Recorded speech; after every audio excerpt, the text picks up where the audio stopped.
turned away at the Office of Motor Vehicles for not looking like a man? Our Kevin Frey explains it happened to one person in our area. It's such discrimination to the point where, like, you feel so powerless. Alexander Glover identifies as female. Born a boy named Dylan, however, her birth certificate still says male. That proved problematic on a recent trip to the Office of Motor Vehicles.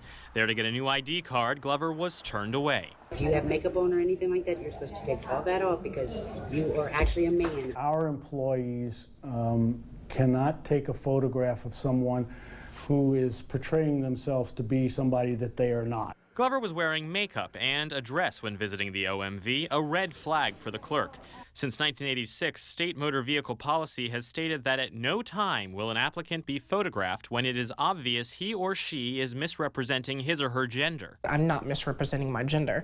I mean, just because it says male on my ID shouldn't matter. Louisiana Commissioner of Motor Vehicles Stephen Campbell says representing one's gender is a safety issue when on the roads. This is all based on the law enforcement need to identify someone if they're stopped as a result of a traffic infraction, if they're involved in a serious crash. However, Glover says how she looked at the OMV is how she looks every day, so removing her makeup would have in fact made her look different. You should look like what you look like when you take your ID picture. The individual clearly was appearing to be female and was making himself up to be female in spite of the fact that his driver's license was to a male. That's like saying, you know, there's certain things that you have to look like in order to be this gender, and that's not true.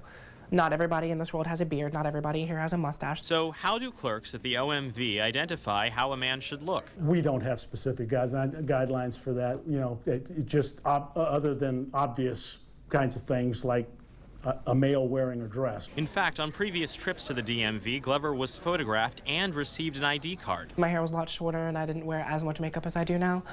And I'm guessing they thought that was more socially acceptable. It is subjective. It clearly is subjective.